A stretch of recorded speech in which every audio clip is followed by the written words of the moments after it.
नमस्कार, स्वागत है आप सभी का। मैं हूं आपके साथ विपिन कुमार शर्मा और यहां हम पढ़ रहे हैं राजस्थान का करंट अफेयर्स।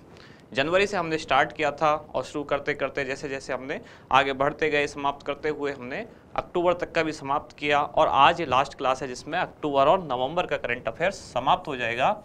और इसमें हम पढ़ने वाले हैं खेल, खिलाड़ी, साथ ही अक्टूबर और नवंबर का कुछ विविध यानी मिसलेनियस वाला जो पार्ट है वो सारी चीज़ें आज हम समाप्त करेंगे।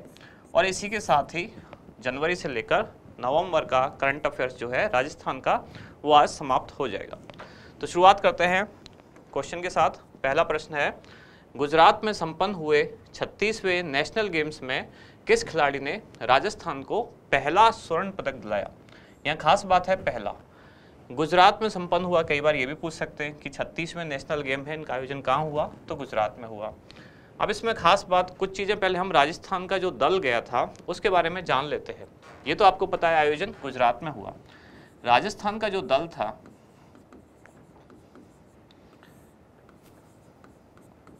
इसमें कुल कितने खिलाड़ी थे? तो राजस्थान के दल में कितने? 250 खिलाड़ी थे। इस दल के ध्वजवाहक कौन थे? ये मैं पहले भी बता चुका हूं एक बार। इस दल के ध्वजवाहक थे रजत चौहान। रजत चौहान का खेल कौन सा है? इनका खेल है तीरंदाजी। राजस्थान के दल की बात हो रही है। ये ध्वजवाहक थे रजत चौहान और खेल कौन सा है इनका? तीरंदाजी। अब एक चीज और पूछी जाती है जो वो क्या है कि राजस्थान के दल का स्पॉन्सर कौन था? तो राजस्थान के दल का स्पॉन्सर था स्टेट बैंक ऑफ इंडिया यानी कि SBI। 250 खिलाड़ियों का दल था। ध्वजवाहक थे रजत चौहान जो कि तीरंदाजी से संबंधित हैं और राजस्थान के दल का स्पॉन्सर था स्टेट बैंक ऑफ इंडिया यानी कि SBI। अब आपसे पूछा गया है कि पहला स्वर्ण किसने दिलाया? यहाँ जितने के नाम लिखे हुए हैं इन सब ने स्वर्ण जीता है, पहली बात तो ये है। लेकिन आपसे पूछा गया है पहला किसने दिलाया, तो पहला स्वर्ण दिलाया किसने? विवान कपूर ने। लेकिन यहाँ आप 4 नाम देख रहे हैं और चारों ने स्वर्ण जीता, चारों ही राजस्थान से हैं। लेकिन फिर भी जब बात की जाएगी राजस्थान का प्रदर्शन क्या रहा, तो राजस्थान का प्रदर्शन जो है उसमें 3 ही स्वर्ण की बात होगी। राजस्थान का प्रदर्शन तो यहाँ G4 मतलब गोल्ड। गोल्ड कितने राजस्थान ने जीते? तो 3। सिल्वर यानी कि रजत राजस्थान ने कितने जीते? 3। और B यानी कि ब्रॉन्ज राजस्थान ने कितने जीते? कांस्य, तो 24। अब यहाँ ये क्वेश्चन उठता है कि ये जब चारों ने ही स्वर्ण जीते और चारों ही राजस्थान से हैं, फिर यहाँ 3 क्यों? इसका कारण है आशीष गोदारा। क्यों? इन्होंने भारतीय सेना की तरफ से पार्टिसिपेट किया, तो यानी कि राजस्थानी होकर भी राजस्थानी दल में काउंट नहीं हुए, भारतीय सेना की तरफ से पार्टिसिपेट किया, तो ये भारतीय सेना के मेडल में आएंगे कि सेना ने इतने पदक जीते। राजस्थान के इन 3 लोगों ने स्वर्ण जीता, जिसमें कि विवान कपूर, इनका संबंध किससे है? कौन से खेल से? निशानेबाजी।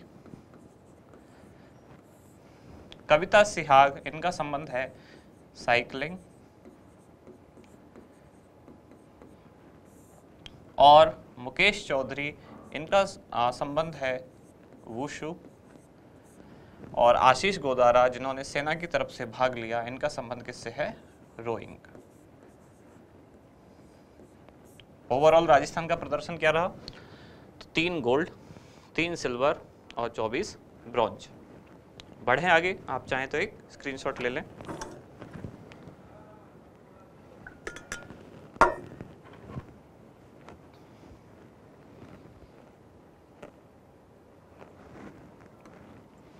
अगला प्रश्न है, 61वीं राष्ट्रीय ओपन सीनियर एथलेटिक्स प्रतियोगिता में राजस्थान ने कुल कितने पदक प्राप्त किए? कौन सी प्रतियोगिता? प्रतियोगिता का नाम है राष्ट्रीय ओपन सीनियर एथलेटिक्स। कौन सा क्रम? 61वां। आयोजित कहाँ हुई? आयोजित हुई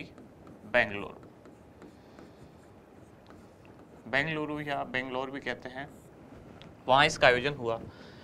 इसमें राजस्थान ने कुल 3 पदक जीते और उन कुल 3 में 2 थे स्वर्ण और 1 था रजत।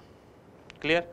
अब आपसे ये पूछ सकते हैं कि 2 स्वर्ण जो थे वो किसने जीते, 1 रजत जो था वो किसने जीता। तो एक बार उनके नाम लिख लेते हैं हम, कौन कौन से 3 पदक रहे। स्वर्ण जिन्होंने जीता उनका नाम है नितेश पूनिया। दूसरा स्वर्ण जिन्होंने जीता उनका नाम है यमनदीप। और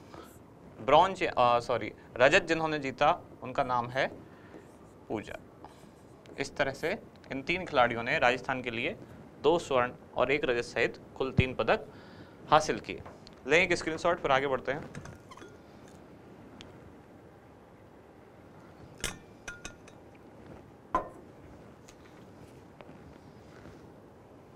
इनके आप वो भी लिख लें कि इनके गेम कौन कौन से हैं। तो नितेश पूनिया का गेम है हैमर थ्रो,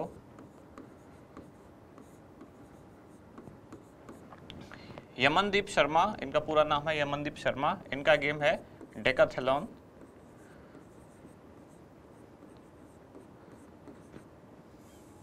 और पूजा, इनका गेम था रेस। क्लियर। यमनदीप शर्मा। अब देखते हैं अगला क्वेश्चन। पुणे में आयोजित रोल बॉल फेडरेशन कप के तीसरे संस्करण में राजस्थान टीम ने इनमें से कौन सा पदक जीता। कौन सा फेडरेशन है, रोल बॉल फेडरेशन कप का कौन सा संस्करण है, टूर्नामेंट का तीसरा संस्करण, आयोजन कहाँ हुआ, पुणे में। अब पूछा है राजस्थान ने कौन सा पदक जीता इसमें, तो राजस्थान ने जीता स्वर्ण पदक। और राजस्थान की जो टीम थी, इस टीम के कौन कौन खिलाड़ी थे, तो इस टीम के खिलाड़ी थे पूजा महिला, आरती महिला और तन्नू शेखावत। ठीक है, बढ़े आगे, एक स्क्रीनशॉट ले लें आप।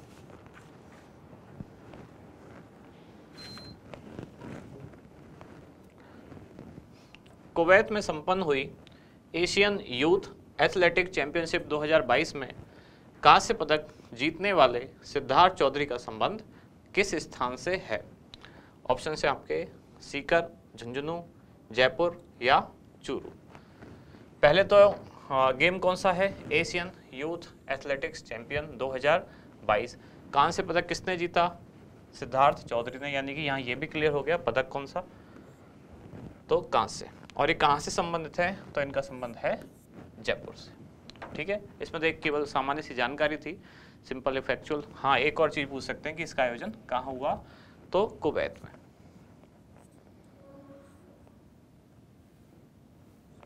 बढ़े आगे, अगला प्रश्न। हाल ही में वर्ल्ड हॉकी द्वारा वर्ष 2021-22 के लिए गोलकीपर ऑफ द ईयर चुनी गई सविता पुनिया का संबंध किस स्थान से है। तो सविता पुनिया का नाम हमने पहले भी पढ़ा था, जब हमने पढ़ी थी कौन सी, जनवरी से मार्च वाली करंट अफेयर्स वाली मैगजीन। तो ये गोलकीपर हैं भारतीय हॉकी टीम में, हॉकी खिलाड़ी हैं ये। इनको अवार्ड दिया गया वर्ष 2021-22 के लिए, कौन सा, गोलकीपर ऑफ द ईयर। साथ ही इनको भारतीय हॉकी टीम में क्या कहा जाता है, the great wall of India.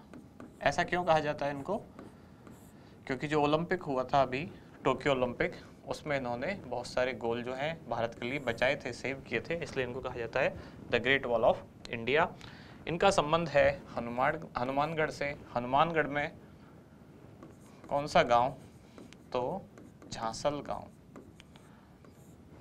वर्तमान में ये कहाँ रहते हैं, तो हरियाणा के हिसार में, वहाँ ये शिफ्ट हो चुके हैं। तो यहाँ इनका जो पहला कनेक्शन है, मतलब पुराना इनका कनेक्शन राजस्थान के हनुमानगढ़ के झांसल गांव से है। वर्तमान में कहाँ, वर्तमान में हिसार, हरियाणा।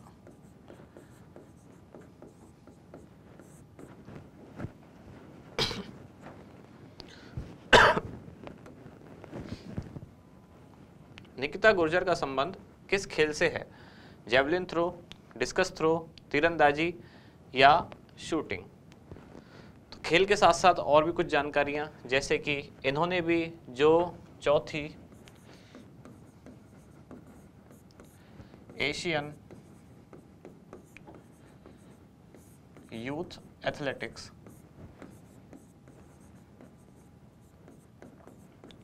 इसमें पार्टिसिपेट किया और इसमें कौन सा पदक जीता इन्होंने?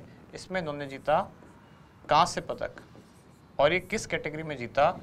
ये जीता अंडर 18, 18 साल से कम की उम्र वाला खिलाड़ियों की कैटेगरी में जीता। और इनका संबंध कौन से खेल से है? तो डिस्कस थ्रो। एक स्क्रीनशॉट ले लें, फिर आगे चलते हैं।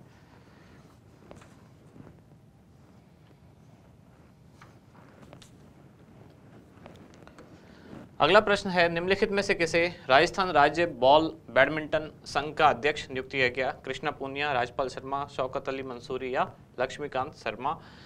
तो किसका अध्यक्ष पूछा गया है? राजस्थान राज्य बॉल बैडमिंटन संघ। कृष्णा पूनिया तो आप जानते ही हैं, कुछ दिन पहले ही हमने पढ़ा था, राजस्थान राज्य क्रीड़ा परिषद के अध्यक्ष हैं। इसका जो उत्तर है वो है राजपाल शर्मा। लेकिन जो बाकी के दो ऑप्शन हैं, यानी कि शौकत अली मंसूरी और लक्ष्मीकांत शर्मा, ये भी इसी संघ से जुड़े हुए हैं, जिसमें शौकत अली मंसूरी जो हैं ये इस संघ के क्या है? महासचिव, और लक्ष्मीकांत शर्मा ये इस संघ के क्या है? कोषाध्यक्ष।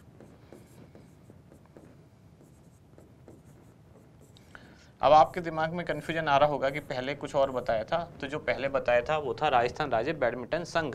यहाँ आप ध्यान दें, यहाँ बॉल शब्द बीच में लिखा हुआ है, तो इसका अलग है यूनियन, वो है राजस्थान राज्य बैडमिंटन संघ। उसके अध्यक्ष वगैरह जो उसकी कमेटी है वो अलग है। ये जो कमेटी चुनी गई कब से कब तक रहेगी? ये तो 2022 से कब तक? 2026 तक। अगला प्रश्न है, राजीव गांधी शहरी ओलंपिक का आयोजन किस तिथि से किया जाएगा?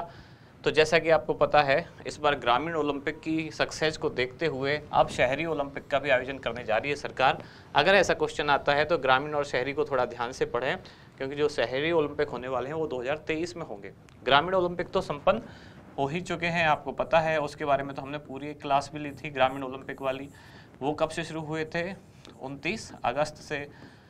और 29 अगस्त से क्यों हुए थे? क्योंकि इस दिन होता है मेजर ध्यानचंद का जन्मदिन, और इसी को राष्ट्रीय खेल दिवस के रूप में भी मनाया जाता है। ग्रामीण ओलंपिक तो 29 अगस्त 2022 से शुरू हुए थे, और शहरी ओलंपिक के लिए सरकार ने तिथि निर्धारित की है 1 जनवरी 2023। हो सकता है आगे जाके तिथि परिवर्तित भी हो जाए, लेकिन 1 जनवरी नहीं, मैंने गलत लिख दिया। सरकार ने तिथि निर्धारित की है 26 जनवरी 2023। हो सकता है आगे जाके तिथि परिवर्तन हो जाए, जैसे कि इसमें भी हुआ था।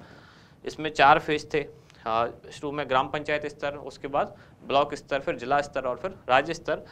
तो जिला स्तर और राज्य स्तर की तिथियों में परिवर्तन यहाँ भी हुआ था, हो सकता है यहाँ भी हो जाए, लेकिन अभी तिथि क्या है जो निर्धारित की गई है? 26 जनवरी 2023। कौन सा? राजीव गांधी शहरी ओलंपिक। 41वीं एशियन ट्रैक साइकिलिंग प्रतियोगिता में देश को पहला कांस्य पदक दिलाने वाली मोनिका जाट का संबंध किस स्थान से है? स्थान पूछा गया है, अजमेर, चूरू, झुंझुनू या बीकानेर? तो इनका संबंध है बीकानेर। खेल आपको पता चल ही गया, कौन सा? साइकिलिंग से पता चल गया। तो ये अंतरराष्ट्रीय स्तर की साइकिलिस्ट हैं।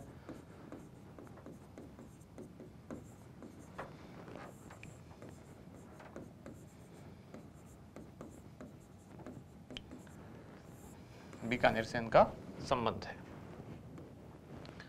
सजग ग्राम अभियान, ये हमने सुजस वाली क्लास में भी पढ़ा था। निम्नलिखित में से किस विभाग द्वारा संचालित किया जा रहा है? सूचना एवं जनसंपर्क विभाग, ग्रामीण विकास एवं पंचायती राज विभाग, भ्रष्टाचार निरोधक ब्यूरो यानी कि ACB, या फिर इनकम टैक्स यानी कि IT? इस अभियान का पूरा नाम है सजग ग्राम अभियान, ACB आपके द्वार।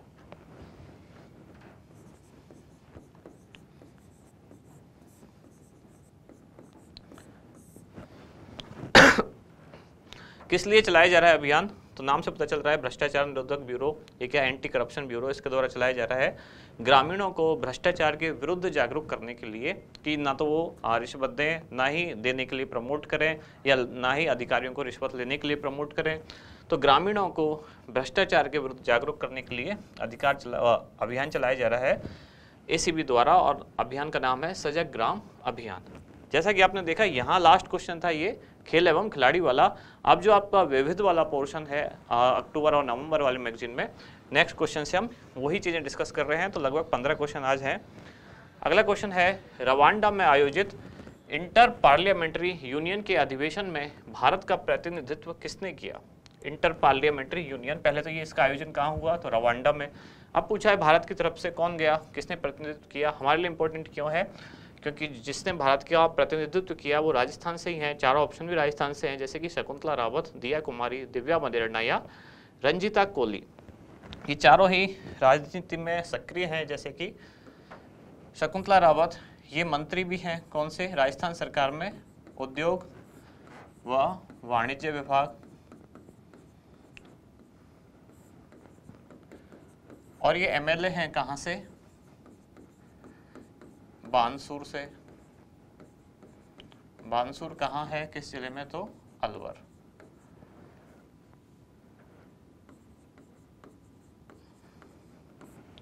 ठीक है, अगला आपके सामने ऑप्शन लिखा हुआ है क्या?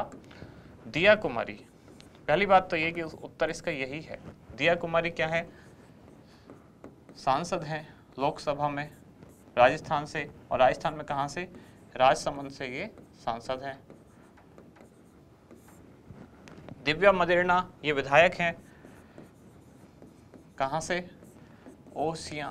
कहाँ है ओसियां? जोधपुर।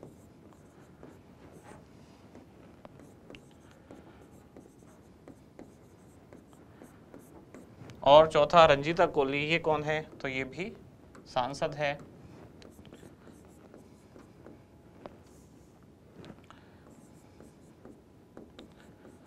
और कहाँ से सांसद हैं ये? तो भरतपुर से। महिलाओं वाले क्वेश्चन इंपॉर्टेंट होते हैं। तो अगर किसी महिला ने, और वो राजस्थान की सांसद हैं, राजस्थान के राजसमंद से, और अगर अंतर्राष्ट्रीय स्तर पर भारत का प्रतिनिधित्व किया है, तो वो प्रश्न इंपॉर्टेंट हो जाता है। रवांडा में ये कॉन्फ्रेंस का आयोजन हुआ, इंटर पार्लियामेंट्री यूनियन, जिसमें भारत की तरफ से प्रतिनिधित्व किया किसने? दिया कुमारी ने, जो कि सांसद है कहाँ से? राजसमंद से। आगे बढ़ते हैं अगले प्रश्न की तरफ। ये है, राजस्थान पुलिस विभाग द्वारा, ये थोड़ा मिसप्रिंट हुआ है, राजस्थान पुलिस विभाग द्वारा डूंगरपुर में आयोजित बाल संरक्षक विषयक कार्यशाला में किस वैश्विक संस्था ने सहयोगी की भूमिका निभाई? तो डूंगरपुर में एक आयोजन हुआ जिसमें बच्चों के संरक्षण से संबंधित बातें की गई। पूछा गया है यूनेस्को, यूनिसेफ, विश्व बैंक या IMF? तो इसका उत्तर है यूनिसेफ। वैसे भी बच्चों वाले कार्यक्रम ज़्यादातर किसके द्वारा आयोजित होते हैं? यूनिसेफ द्वारा। निम्नलिखित में से किसे बेटी बचाओ बेटी पढ़ाओ अभियान का राज्य स्तरीय एम्बेसडर बनाया गया? अवनी लेखरा, मोनिका जाट, कृष्णा पुनिया या दिया कुमारी? तो ये हैं अवनी लेखरा। अब इनके बारे में ज़्यादा डिटेल मुझे लिखने की आवश्यकता नहीं है। खेल एवं खिलाड़ी वाले चैप्टर में बहुत बार हमने इनके बारे में बात की है। अवनी लेखरा का कौन सा खेल है, कितना स्कोर रहा, किस इवेंट में, कितने गोल्ड, कितने कहाँ से, कौन सी कैटेगरी में खेलती हैं, राजस्थान में कहाँ से संबंधित है, कोच का नाम क्या है, ये सारी बातें हम पहले कर चुके हैं। निम्नलिखित में से किसे एक दिन के लिए कनाडा की उच्चायुक्त नियुक्त किया गया? तो ये भी इंपॉर्टेंट चीज़ है। विदेश में कुछ काम होता है और राजस्थान से कोई महिला जाती है, तो क्वेश्चन इंपॉर्टेंट है। ये है कायरा खन्ना। ये 12th क्लास की एक स्टूडेंट है, और कहाँ, कौन से स्कूल से? तो अजमेर के मेयो स्कूल या मेयो कॉलेज स्कूल, वहाँ की ये छात्रा है जो कनाडा की उच्चायुक्त एक दिन की इनको बनाया गया। और लास्ट क्वेश्चन आज की क्लास का कि फ्रीडम फ्रॉम अनटचेबिलिटी कार्यक्रम किस संस्थान द्वारा आयोजित किया गया? यानी कि अस्पृश्यता से आज़ादी, फ्रीडम फ्रॉम अनटचेबिलिटी, अछूत या अस्पृश्यता से आज़ादी, ये कार्यक्रम किसने आयोजित किया? सामाजिक न्याय एवं अधिकारिता विभाग, ग्रामीण विकास एवं पंचायती राज विभाग, राजस्थान राज्य विधिक सेवा प्राधिकरण, महिला एवं बाल अधिकारिता निदेशालय। इसका उत्तर है राजस्थान राज्य विधिक सेवा प्राधिकरण। इसको शॉर्ट में क्या बोलते हैं? रालसा।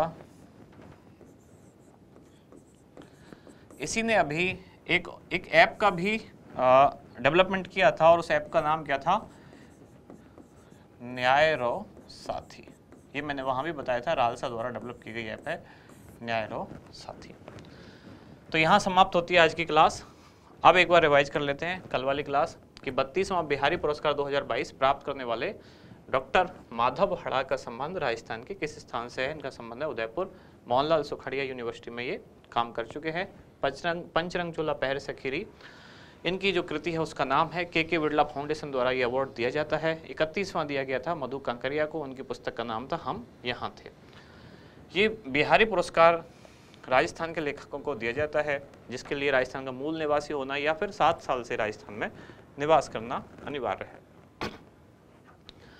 राजस्थान रत्न सम्मान 2022 प्राप्त करता तथा उससे संबंधित स्थान का कौन सा विकल्प सही नहीं है। इसका उत्तर था शीन काफ निजाम जोधपुर। बाकी सारी चीज़ें मैंने यहाँ लिखी हैं। 6 लोगों को राजस्थान रत्न सम्मान मिला जिसमें से 4 ये हैं, बाकी 2 दलवीर भंडारी और लक्ष्मी निवास मित्तल।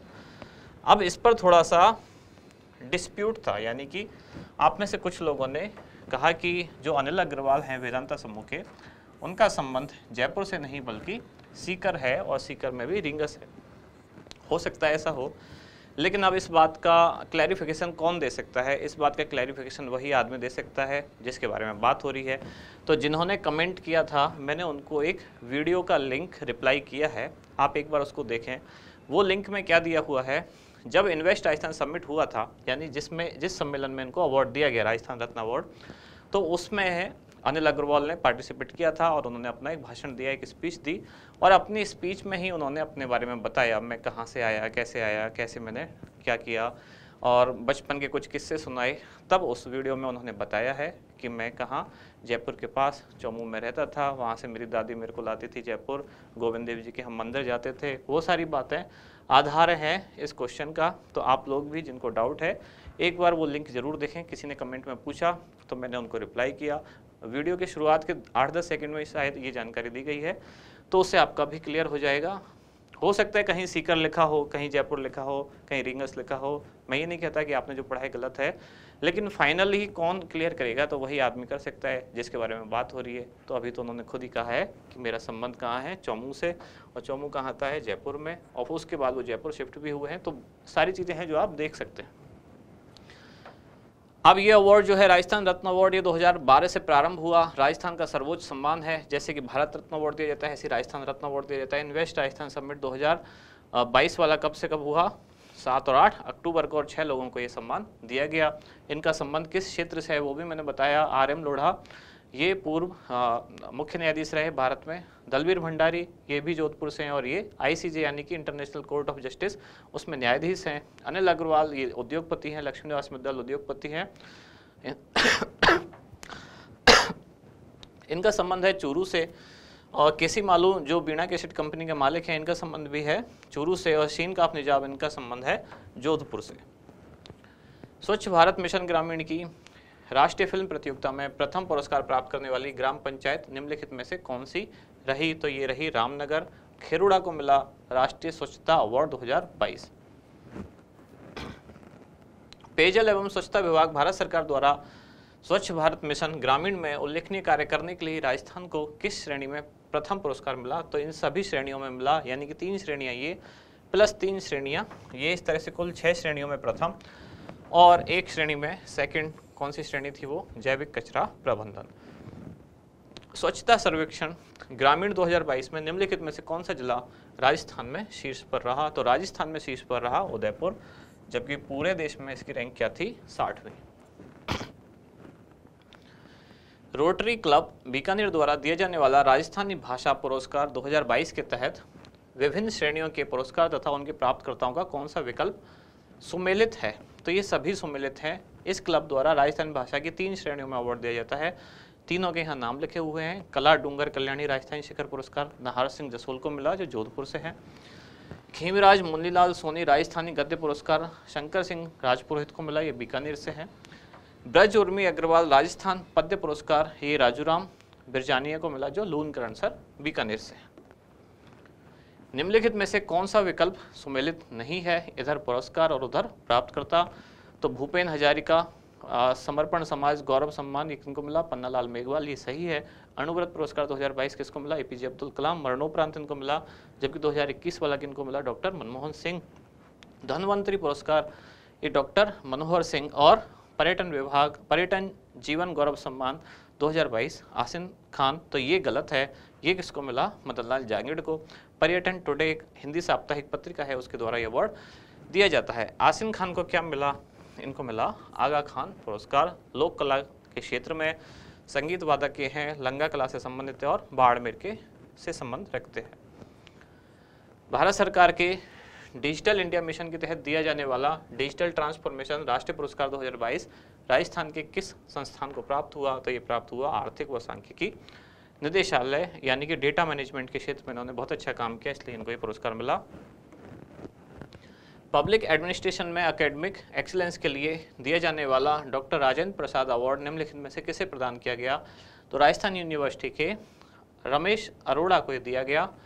ये इस बार दिया जाने वाला पहला पुरस्कार है, उपराष्ट्रपति जगदीप धनखड़ द्वारा दिया गया और Indian institute of public administration द्वारा ये पुरस्कार प्रदान किया जाता है, लोक प्रशासन के क्षेत्र में सर्वोच्च पुरस्कार। फिजियोथेरेपी हेतु रोबोटिक ट्रेनर निम्नलिखित में से किसके द्वारा डिजाइन किया गया है? तो ये डिजाइन किया है जयंत कुमार द्वारा। ये आईआईटी जोधपुर में प्रोफेसर हैं। प्रमिला चौधरी नागौर की, इनको इन्वेस्ट राजस्थान क्विज प्रतियोगिता में प्रथम स्थान प्राप्त हुआ। पर्यावरण की श्रेणी में बेहतरीन कार्य करने के लिए निम्नलिखित में से किसे apex India green leaf award प्रदान किया गया? तो ये प्रदान किया गया जयपुर एयरपोर्ट को। पर्यावरण संरक्षण में इन्होंने 10,000 से अधिक पौधे लगाए, जल संरक्षण के लिए काम किया, ऊर्जा संरक्षण के लिए काम किया, इन सभी के लिए इनको अवार्ड दिया गया। कौन सा? Apex India green leaf award. ये इसके बाद वाली पुरानी क्लास है, तो यहाँ कल और आज की दोनों क्लास समाप्त होती है और इस क्लास के साथ ही अब हमारा समाप्त हो जाता है कब से कब तक का? जनवरी से लेकर नवंबर। जनवरी से नवंबर 2022 राजस्थान का जो भी करंट अफेयर्स था आज वो समाप्त हुआ। तो जो लोग सेकंड ग्रेड का एग्जाम देने जा रहे हैं वो एक बार अच्छे से इसको रिवाइज कर लें। तो यहाँ ये राजस्थान करंट वाली लास्ट क्लास है।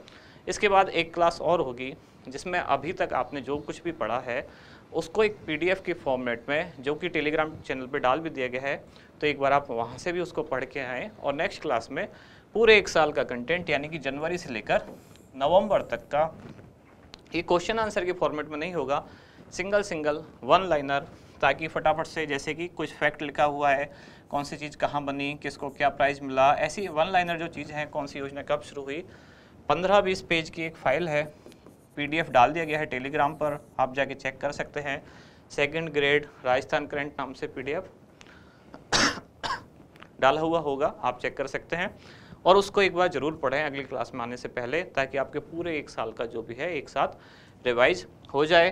तो आज की क्लास होती है समाप्त यहाँ। अब मिलते हैं कल अगली क्लास में जिसमें हम पूरा रिवाइज करेंगे। तो तब तक के लिए आप भी उसको पढ़ के आएँ। मिलते हैं कल। धन्यवाद।